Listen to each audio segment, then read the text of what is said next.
ಇನ್ನು ವಾಲ್ಮೀಕಿ ನಿಗಮದಲ್ಲಿ ನಡೆದಿರುವಂತಹ ಬ್ರಹ್ಮಾಂಡ ಭ್ರಷ್ಟಾಚಾರ ಪ್ರಕರಣದ ತನಿಖೆಯ ವೇಳೆ ಬೆಚ್ಚಿ ಬೀಳಿಸುವಂತಹ ವಿಚಾರಗಳು ಬಯಲಾಗ್ತಾ ಇವೆ. ಆರೋಪಿಗಳು ಆಡಿರುವಂತಹ ಅಕ್ರಮದ ಆಟ ನೋಡಿ ಎಸ್ಐಟಿ ಅಧಿಕಾರಿಗಳೇ ಶಾಕ್ ಆಗಿದ್ದಾರೆ. ನೂರಾರು ನಕಲಿ ಖಾತೆಗಳನ್ನು ತೆರೆದು ಕೋಟಿ ಕೋಟಿ ಹಣ ವರ್ಗಾವಣೆ ಮಾಡಿರೋದು ಈಗ ಬಟಾ ಬಯಲಾಗಿದೆ.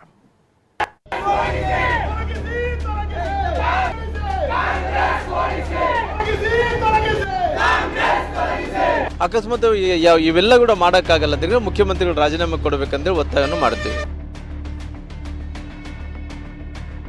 ಮುಖ್ಯಮಂತ್ರಿಗಳು ತಮ್ಮ ಬುಡಕ್ಕೆ ಬರ್ತದೆ ಅಂತೇಳಿ ಸರ್ಕಾರವನ್ನು ಉಳಿಸ್ಕೊಳ್ತಕ್ಕಂಥ ಪ್ರಯತ್ನ ಮಾಡ್ತಾ ಇದ್ದಾರೆ. ವಾಲ್ಮೀಕಿ ನಿಗಮದಲ್ಲಿ ಅಕ್ರಮ ಬಗೆದಷ್ಟು ಬಯಲು. ನಕಲಿ ಖಾತೆ ತೆರೆದು ಕೋಟಿ ಕೋಟಿ ವರ್ಗಾವಣೆ. ವಾಲ್ಮೀಕಿ ನಿಗಮದಲ್ಲಿ 187 ಕೋಟಿ ಹಗರಣವನ್ನ ಕೆದಕಿದಷ್ಟು ಸ್ಫೋಟಕ ಸಂಗತಿಗಳು ಹೊರಬರ್ತಿದೆ. ಹಣದ ವರ್ಗಾವಣೆ ಆಗಿರೋ ಮೂಲ ಕೆದಕ್ತಾ ಇರೋ ಎಸ್ಐಟಿಗೆ ಶಾಕಿಂಗ್ ಮಾಹಿತಿ ಲಭ್ಯವಾಗಿದೆ. ಅಸಲಿ ಕಂಪನಿಗಳ ಹೆಸರಲ್ಲಿ ನಕಲಿ ಖಾತೆ ತೆರೆದು ವಾಲ್ಮೀಕಿ ನಿಗಮದಿಂದ ಕೋಟಿ ಕೋಟಿ ಹಣ ವರ್ಗಾವಣೆ ಮಾಡಿದ್ದ ಬಯಲಾಗಿದೆ. ವಾಲ್ಮೀಕಿ ಅಭಿವೃದ್ಧಿ ನಿಗಮದಿಂದ ನಕಲಿ ಖಾತೆಗಳಿಗೆ ವರ್ಗಾವಣೆ ಆಗಿರೋ ಹಣವೆಷ್ಟು? ಅಸಲಿ ಕಂಪನಿ ಹೆಸರಲ್ಲಿ ಫೇಕ್ ಅಕೌಂಟ್ ಕ್ರಿಯೇಟ್ ಮಾಡಿ ಆಡಿರೋ ಕಳ್ಳಾಟ. ಎಸ್ಐಟಿ ತನಿಖೆಯಲ್ಲಿ ಹೊರಬಂದ ಸ್ಫೋಟಕ ಅಂಶಗಳನ್ನೇ ನಿಮ್ಮ ಮುಂದೆ ಇಡ್ತೀವಿ ನೋಡಿ. ಮಾರ್ಚ್ 5ರಂದು ಫಿಫಮ್ಸ್ ಮ್ಯಾನೇಜ್ಮೆಂಟ್ ಪ್ರೈವೇಟ್ ಲಿಮಿಟೆಡ್ಗೆ 5.35 ಕೋಟಿ ರೂಪಾಯಿ ವರ್ಗಾವಣೆ ಮಾಡಲಾಗಿದೆ. ಇದೇ ದಿನ ಸೆಲಿಯಂಟ್ ಟ್ರೈನಿಂಗ್ ಅಂಡ್ ಕನ್ಸಲ್ಟಿಂಗ್ ಸರ್ವಿಸ್ಗೆ 4.97 ಕೋಟಿ ಹಣ ವರ್ಗ ಮಾಡಲಾಗಿದೆ. ಅಲ್ಲದೆ ಮಾರ್ಚ್ 6ರಂದು ಹ್ಯಾಪಿಯೆಸ್ಟ್ ಮೈಂಡ್ಸ್ ಟೆಕ್ನಾಲಜೀಸ್ ಕಂಪನಿ ಲಿಮಿಟೆಡ್ಗೆ 4.53 ಕೋಟಿ ಹೋಗಿದ್ರೆ ವೈಎಂ ಎಂಟರ್ಪ್ರೈಸಸ್ಗೆ 4.98 ಕೋಟಿ, ಮನೋ ಎಂಟರ್ಪ್ರೈಸಸ್ಗೆ 5.01 ಕೋಟಿ ರು ಟ್ರಾನ್ಸ್ಫರ್ ಆಗಿದೆ. ಇನ್ನು ಅಕಾರ್ಡ್ ಬಿಸ್ನೆಸ್ಮೆಂಟ್ ಸರ್ವಿಸಸ್ಗೆ 5.46 ಕೋಟಿ ರೂಪಾಯಿ ಹೋಗಿದೆ. Messrs talent software India private ಲಿಮಿಟೆಡ್ಗೆ 5 ಕೋಟಿ 10 ಲಕ್ಷ ಹೋಗಿರೋದು ಬಯಲಾಗಿದೆ.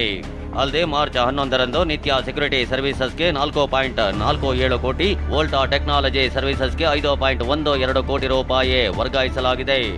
ಮಾರ್ಚ್ 23ರಂದು V6 ಬಿಸಿನೆಸ್ ಸೊಲ್ಯೂಷನ್ಸ್ಗೆ 4 ಕೋಟಿ 50 ಲಕ್ಷ ರೂಪಾಯಿ ಹೋಗಿದ್ದ ಬಯಲಾಗಿದೆ.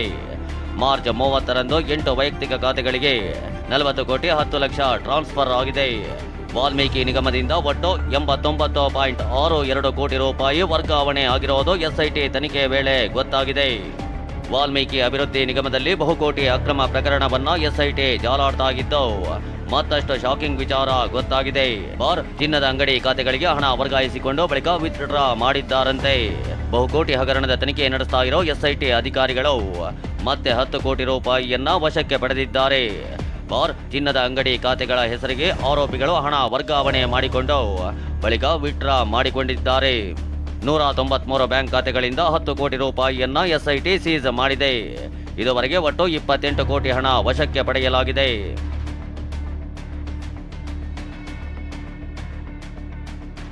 ಇನ್ನು ತಮ್ಮ ಅಸಲಿ ಕಂಪನಿ ಹೆಸರಲ್ಲಿ ನಕಲಿ ಖಾತೆಗಳನ್ನು ತೆರೆದು ಕೋಟಿ ಕೋಟಿ ಹಣ ವರ್ಗಾವಣೆ ಮಾಡಲಾಗಿದೆ ಅಂತ ಅಸಲಿ ಕಂಪನಿ ಮಾಲೀಕರು ದೂರು ನೀಡಿದ್ದಾರೆ. ರಾಮ್ ಎಂಟರ್ಪ್ರೈಸಸ್ ಕಂಪನಿಯನ್ನ ತೆರೆದಿರೋ ವಿಜಯ್ ಕೃಷ್ಣ ಸರ್ಕಾರಿ ಕಾಂಟ್ರಾಕ್ಟ್ ಪಡೆಯುತ್ತಿದ್ರು. ಇವರ ಕಂಪನಿ ಹೆಸರಲ್ಲಿ ಹೈದರಾಬಾದ್ನಲ್ಲಿ ನಕಲಿ ಖಾತೆ ಓಪನ್ ಮಾಡಲಾಗಿದೆ. ಬಂಜಾರಾ ಹಿಲ್ಸ್ನಲ್ಲಿರೋ ಫಸ್ಟ್ ಫೈನಾನ್ಸ್ ಕ್ರೆಡಿಟ್ ಬ್ಯಾಂಕ್ ಹೆಸರಲ್ಲಿ ಫೇಕ್ ಖಾತೆ ಓಪನ್ ಮಾಡಿ 5 ಕೋಟಿ 7 ಲಕ್ಷ ಹಣ ಟ್ರಾನ್ಸ್ಫರ್ ಮಾಡಲಾಗಿದೆ. ನವೀನ್ ಅನ್ನೋರ GN ಇಂಡಸ್ಟ್ರೀಸ್ ಕಂಪನಿ ಹೆಸರಲ್ಲೂ ಫೇಕ್ ಖಾತೆ ಓಪನ್ ಮಾಡಿ 4 ಕೋಟಿ 42 ಲಕ್ಷ ಅಕ್ರಮವಾಗಿ ಹಣ ವರ್ಗಾಯಿಸಿದ್ದ ಬಯಲಾಗಿದೆ. ವಿಜಯ್ ಕೃಷ್ಣ, ನವೀನ್ ಅನ್ನೋರು KP ಅಗ್ರಹಾರ ಠಾಣೆಯಲ್ಲಿ 4 FIR ದಾಖಲಿಸಿದ್ದಾರೆ. ವಾಲ್ಮೀಕಿ ನಿಗಮದಲ್ಲಿನ ಅಕ್ರಮವನ್ನೇ ಅಸ್ತ್ರವಾಗಿಸಿಕೊಂಡ ಬಿಜೆಪಿ. ಸಿಎಂ ಸಿದ್ದರಾಮಯ್ಯ ರಾಜೀನಾಮೆಗೆ ಬಿಜೆಪಿ ನಾಯಕರ ಆಗ್ರಹ. ವಾಲ್ಮೀಕಿ ನಿಗಮದಲ್ಲಿ ನಡೆದಿರೋ ಬಹುಕೋಟಿ ಹಗರಣವನ್ನೇ ಬಿಜೆಪಿ ಅಸ್ತ್ರವಾಗಿಸಿಕೊಂಡಿದೆ. ಕಾಂಗ್ರೆಸ್ ಸರ್ಕಾರದ ವಿರುದ್ಧ ಬಿಜೆಪಿ ನಾಯಕರು ಮುಗಿಬೀಳ್ತಿದ್ದಾರೆ. ಇತ್ತ ಬಳ್ಳಾರಿ ಡಿಸಿ ಕಚೇರಿ ಎದುರು ಮಾಜಿ ಸಚಿವ ಶ್ರೀರಾಮುಲು ಅಹೋರಾತ್ರಿ ಧರಣಿ ಮಾಡಿದ್ರು. ಸಿಎಂ ಸಿದ್ದರಾಮಯ್ಯ ರಾಜೀನಾಮೆ ನೀಡುವಂತೆ ಆಗ್ರಹಿಸಿದ್ದಾರೆ. ಸಿಎಂ ಗಮನಕ್ಕೆ ಬರದೆ ಇಷ್ಟು ದೊಡ್ಡ ಹಗರಣ ನಡೆಯಲು ಸಾಧ್ಯವಿಲ್ಲ ಅಂತ ವಿಜಯೇಂದ್ರ ಕಿಡಿಕಾರಿದ್ದಾರೆ. ಮುಖ್ಯಮಂತ್ರಿಗಳು ಹಣಕಾಸಿನ ಮಂತ್ರಿಗಳಿದ್ದಾರೆ, ಅವ್ರದೇ ಇಲಾಖೆ ಇದೆ. ಹಣಕಾಸಿನ ಮಂತ್ರಿಗಳಾಗಿ ಅವರೇ ಮುಖ್ಯಮಂತ್ರಿಗಳು ಇರೋ ಕಾರಣ ನಮ್ಮೆಲ್ಲರೂ ಒತ್ತಾಯ ಒಂದೇ, ಎಲ್ಲೋ ಒಂದು ಕಡೆ ಇವತ್ತು ಮಂತ್ರಿಗಳನ್ನು, ಮಾಜಿ ಮಂತ್ರಿಗಳನ್ನು ಅವ್ರನ್ನ ಅರೆಸ್ಟ್ ಮಾಡಬೇಕು, ಅವ್ರನ್ನ ಬಂಧಿಸಬೇಕು. ಭ್ರಷ್ಟಾಚಾರ ಆಗಿದೆ ಅಂತ ಕೇಳಿ ಬರ್ತಾ ಇದ್ದಾರೆ. ಅದಕ್ಕೆ CBI ಕೊಡೋದ್ರಿಂದ ಪಾರದರ್ಶಕವಾಗಿ ತನಿಖೆ ಆಗೋದ್ರಿಂದ ಅವರು ಇಲ್ಲ ಕೆಳ ಸಮುದಾಯಗಳ ಪರವಾಗಿ ಇದಾರ ಅನ್ನೋಂಥ ಒಂದು ಸಂದೇಶವನ್ನು ಕೂಡ ಕೊಟ್ಟಂಗಾಗುತ್ತೆ.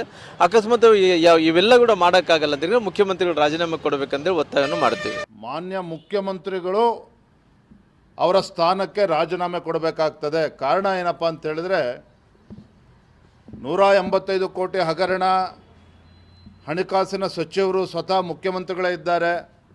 ಅವರ ಗಮನಕ್ಕೆ ಬಾರದನೆಷ್ಟು ದೊಡ್ಡ ಹಗರಣ ಆಗೋದಕ್ಕೆ ಸಾಧ್ಯನೇ ಇಲ್ಲ. ಮುಖ್ಯಮಂತ್ರಿಗಳು ತಮ್ಮ ಬುಡಕ್ಕೆ ಬರ್ತದೆ ಅಂತೇಳಿ ಅವರ ಸರ್ಕಾರವನ್ನು ಉಳಿಸ್ಕೊಳ್ತಕ್ಕಂಥ ಪ್ರಯತ್ನ ಮಾಡ್ತಾ ಇದ್ದಾರೆ ಅನ್ನೋದು ಸ್ಪಷ್ಟವಾಗಿ ಗೋಚರ ಆಗ್ತದೆ.